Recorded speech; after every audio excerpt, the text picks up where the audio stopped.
बाबूजी वो बिया को ब्याह करना है। अक्षय कुमार की मूवी टॉयलेट एक प्रेम कथा काफी सक्सेसफुल चल रही है बॉक्स ऑफिस पर। मूवी ने अपने पहले हफ्ते में 94 करोड़ का बिजनेस कर लिया है और उम्मीद है इस आने वाले वीकेंड पर 100 करोड़ भी क्रॉस कर जाएगी। ये लव स्टोरी एक मौशर्ती मसले की अक्कासी करती है।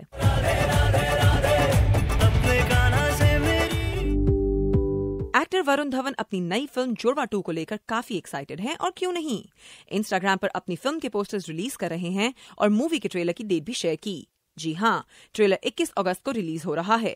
जुड़वा 2 के डायरेक्टर हैं डेविड धवन, जो वरुण के वालिद भी हैं। फरहान अख्तर की आने वाली फिल्म लखनऊ सेंट्रल का हाल ही में नया गाना रिलीज हुआ, 3 कबूतर। ये फिल्म जो एक लखनऊ सेंट्रल जेल के गिर्द घूमती है, 15 सितंबर को रिलीज होगी। आइए सुनते हैं 3 कबूतर। एक कबूतर, 2 कबूतर, 3 कबूतर, पार्टी करने लगे हैं सारे छत के ऊपर। करीना कपूर ने हाल ही में अपने एक्टर हस्बैंड सैफ अली खान का किया बर्थडे सेलिब्रेट। ऑर्गेनाइज करी पार्टी अपने करीबी फ्रेंड्स और फैमिली के साथ।